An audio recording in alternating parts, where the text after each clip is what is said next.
Oi, estou dando início à leitura do livro Coisas Nossas, de Luiz Antônio Simas.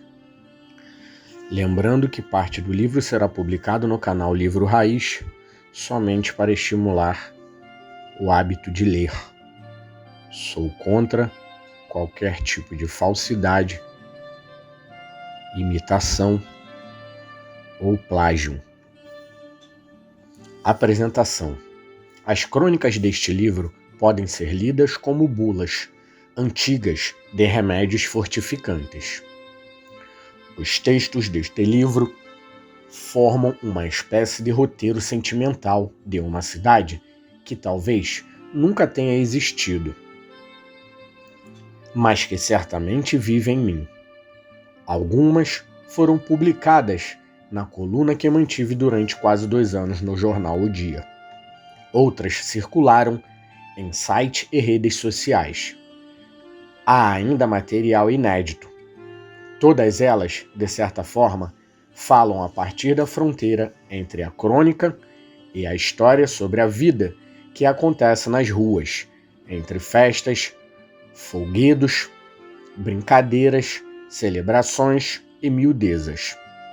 Muitas coisas foram inventadas, sobretudo aquelas que, convictamente, tenho certeza que ocorreram.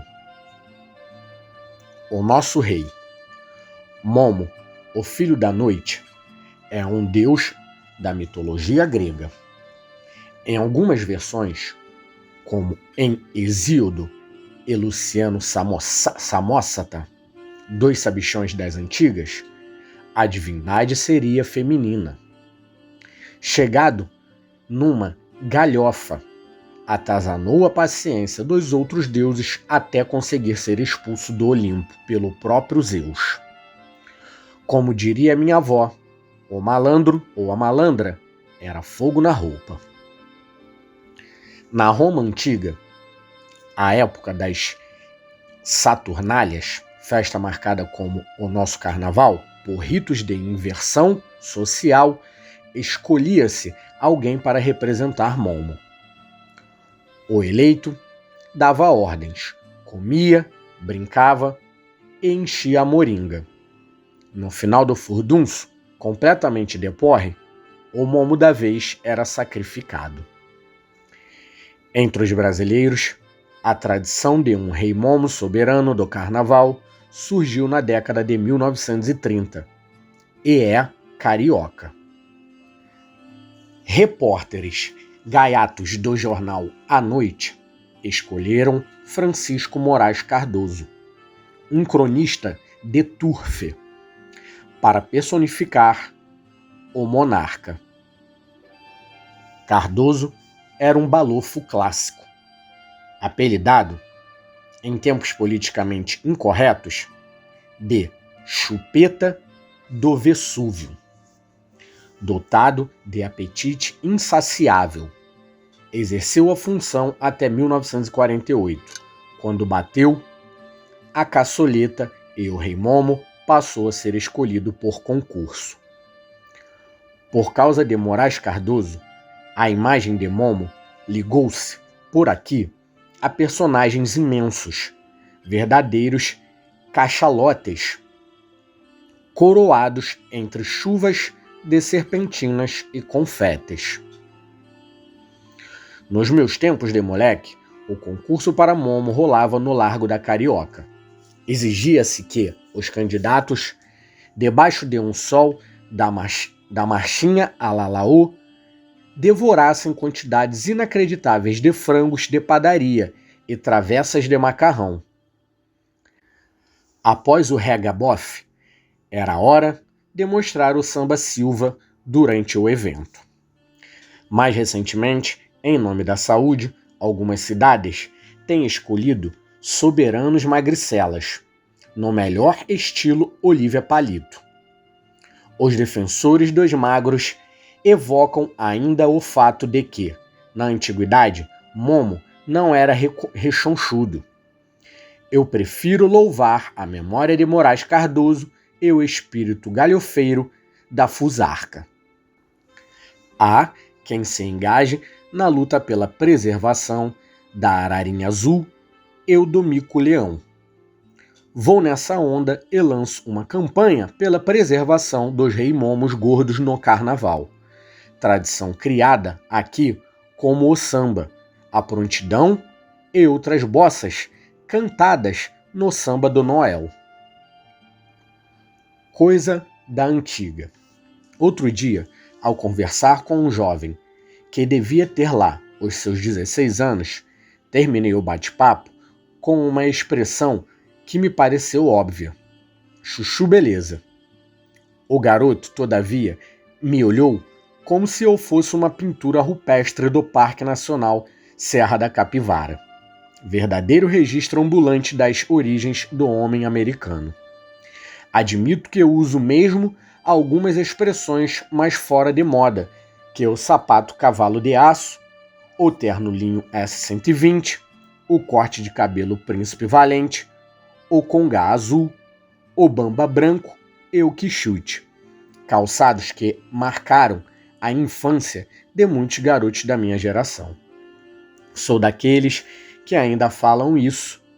É mamão com açúcar, para definir as coisas fáceis. Virou coqueluche, para dizer que algo virou moda.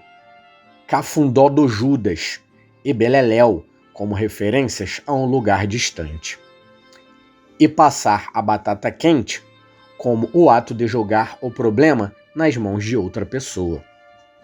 Homem bonito é um pão, moça bonita é um pitel, e jovens cheios de borogodó são brutos.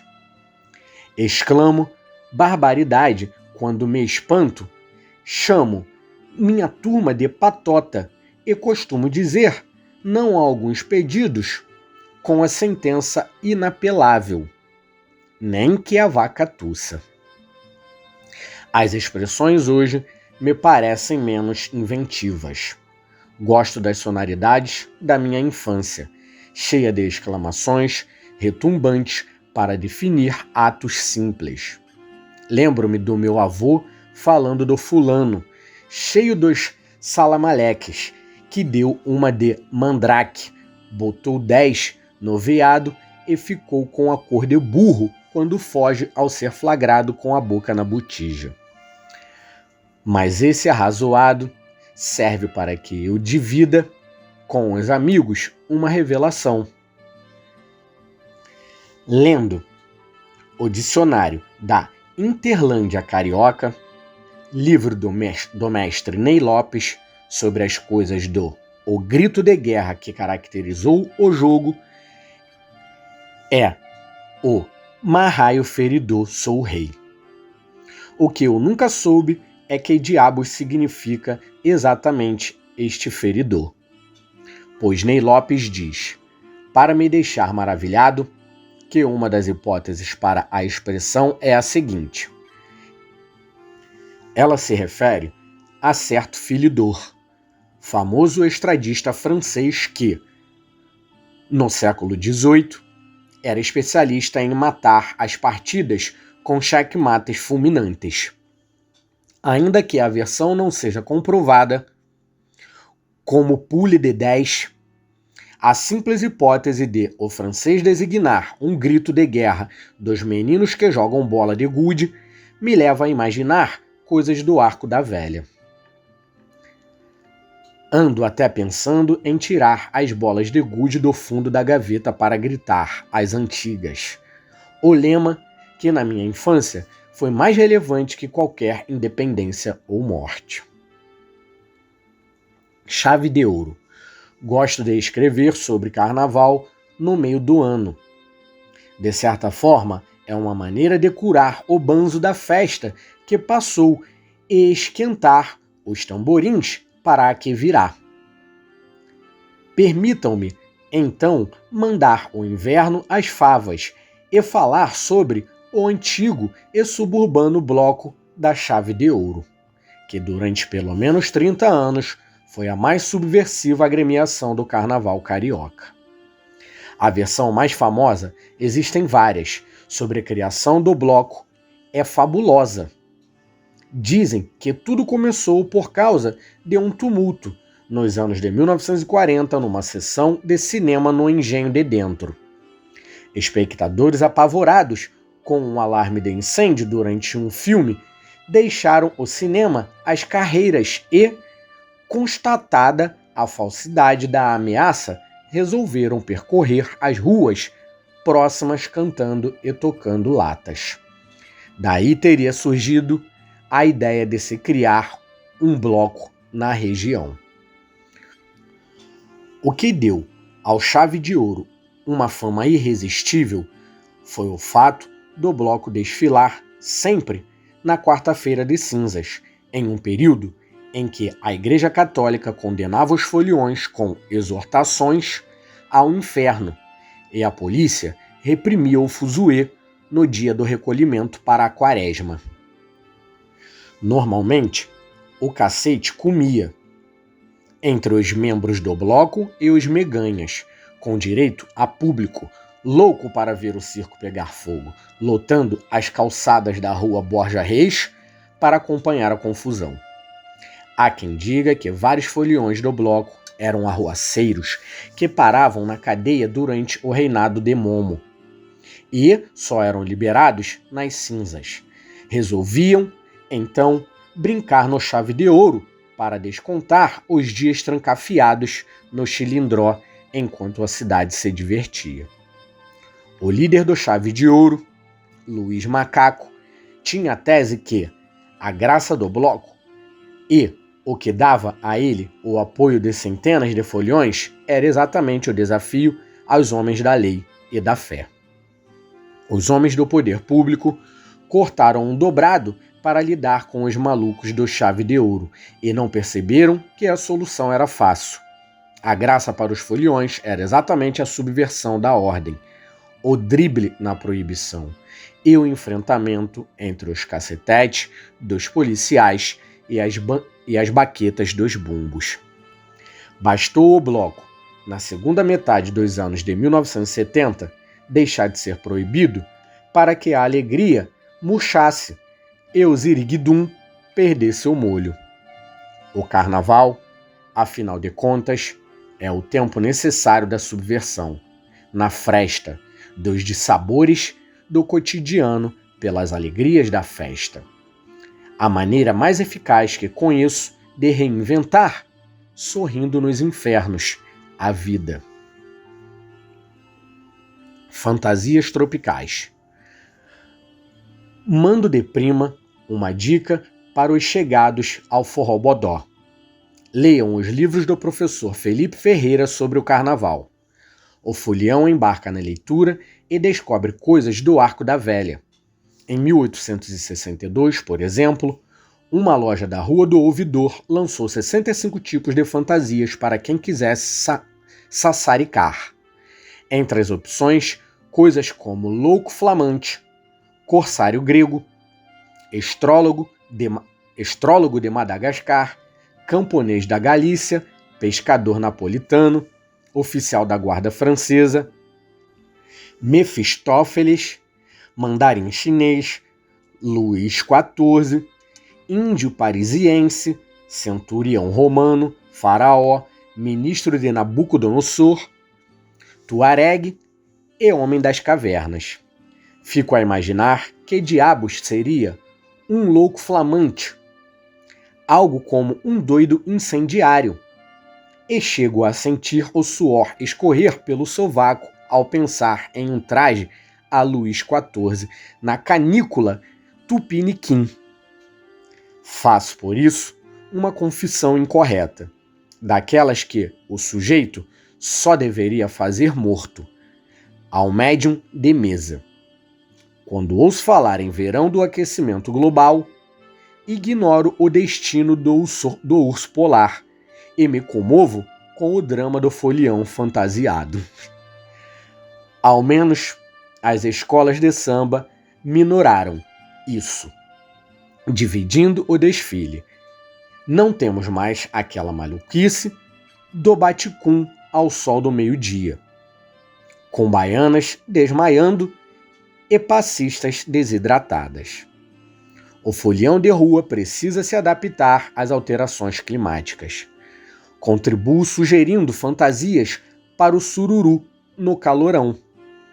Uma delas, para os homens, é a de estátua de Exu Tranca-Rua. Bastam uma sunga preta, tridente, chifres discretos, capinha e cavanhaque para resolver a questão. Qualquer loja de artigos religiosos do Mercadão de Madureira oferece o modelo. Convém, antes de tudo, pedir licença a seu tranca, em alguma encruza, para evitar problemas. A outra, para as damas, é a de Luz del Fuego. Luz era uma atriz que, nos anos 1950, morava na Ilha do Sol, na Baía de Guanabara, e gostava de andar pelada ao lado de uma jiboia de estimação. Em sua propriedade, criou o primeiro clube de nudismo do país. Envolvendo-se com a política, fundou o Partido Naturista, em defesa da ideia de que nada é mais civilizado do que tirar a roupa nos trópicos. O partido foi proibido pelo regime militar de 1964, por atentar contra os costumes. Minhas dicas, as favas, a modéstia, resolvem o jogo do carnaval em tempos de aquecimento global e matam a sete na caçapa do meio. Seu tranca-rua e Luz del Fuego, posso garantir aos súditos de Momo, são elogicamente adequados ao verão carioca. Samba no Sufoco. A Companhia de Estrada de Ferro Dom Pedro II, criada em 1855, tinha em sua origem um objetivo e tanto: encher o Brasil de trilhos, integrando o território a partir do Rio de Janeiro. O primeiro trecho da ferrovia ligou a estação Aclamação, no centro, a Nossa Senhora da Conceição de Marapicu, em Queimados. Os trens, para chegar ao destino, percorriam as estações do Campo, Engenho Novo, Cascadura e Machabomba, em Nova Iguaçu. Pouco depois, houve a extensão dos trilhos até Belém, atual Japeri. Desde então, a companhia ferroviária mudou mais de nome do que estelionatário. A partir da década de 1950, nos anos JK, a duplicação da rodovia Presidente Dutra marcou o sucateamento da malha. O negócio era fazer rodovias e vender carros, trocando o piuí pelo fonfon de buzinas estridentes. O trem dançou e descarrilhou. O sufoco da rapaziada que se despenca de trem da Baixada Fluminense até o centro, cortando o subúrbio e vivendo a experiência de sardinha em lata, não é mole. Como, porém, é inerente ao ser humano produzir cultura para reinventar a vida, a coisa terminou em samba. Em 1984, Em Cima da Hora, a agremiação de Cavalcante desfilou no grupo de acesso com o enredo 33, Destino de Pedro II. A escola retratou o cotidiano da população que depende do trem, em uma viagem de Japeri até a central do Brasil. Nas alas, o trabalhador suburbano, o ambulante, o trombadinha, o pingente, o conquistador e a menina de laço de fita que batuca na marmita para esquecer a tristeza. No meio do fuzuê, é claro, o trem, avairado, interrompe a viagem. Pouco antes, em 1982, a Caprichosos de Pilares, com um enredo de Luiz Fernando Reis, já tinha substituído a homenagem aos figurões e orixás de sempre para retratar, bem longe da natureza divina e em um desfile arrebatador, o passeio da cabrocha Lili por uma feira carioca na hora da chipa. Em meus delírios de folião, a Lili da Caprichosos virou a menina de laço de fita do trem, Em Cima da Hora. Livre de amarras, o sambista busca na rua e nos hábitos do povo mais simples a matéria-prima para subverter o cotidiano em festa. O carnaval, afinal de contas, é isso. Esse foi um trecho do livro Coisas Nossas, de Luiz Antônio Simas. Peço que curtem e compartilhem o canal.